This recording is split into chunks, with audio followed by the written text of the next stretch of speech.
சேரன் நகர் Lakshmi garden, Madhapur, Tiruppur மாவட்டம், பல்லடம். நேரில் வரவும்.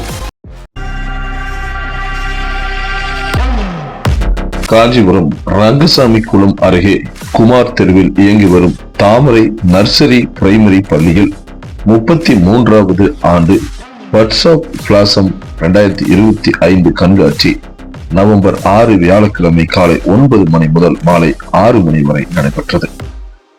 1ஆம் வகுப்பு முதல் 5 வகுப்பு வரை பயிலும் மாணவ மாணவிகளின் கைவண்ணத்தில் உருவான வாட்ஸ்அப் பிளாசனம் 2025 கண்காட்சி என்ற பெயரில் மாபெரும் கலாச்சாரம் மற்றும் அறிவியல் கண்காட்சி பள்ளி வளாகத்தில் நடைபெற்ற போது மாணவ மாணவிகள் பங்கு பெற்று விவசாயம், விஞ்ஞானம், கட்டிடக்கலை, வன விலங்குகள், பூமியில் பகல் இரவில் ஏற்படும் மாற்றங்கள், சூரிய குடும்பங்களின் இயக்கம், பூங்காக்கள், மனித உடல் உறுப்புகள் மற்றும் இயக்கங்கள், மழைநீர் சேமிப்பு, ஆதி மனிதனின் பரிணாம வளர்ச்சி, இந்திய இராணுவ தளவாடங்கள், பண்டைய கால அரசவை, இந்து கோயில்கள், மசூதி, தேவாலயம் போன்றவற்றில் மாதிரி வடிவங்களை அட்டையினால் தத்ரூபமாக தயாரித்து காட்சிக்கு வைத்திருந்தது அனைவரையும் வெகுவாக கவனத்தை ஈர்த்துள்ளது.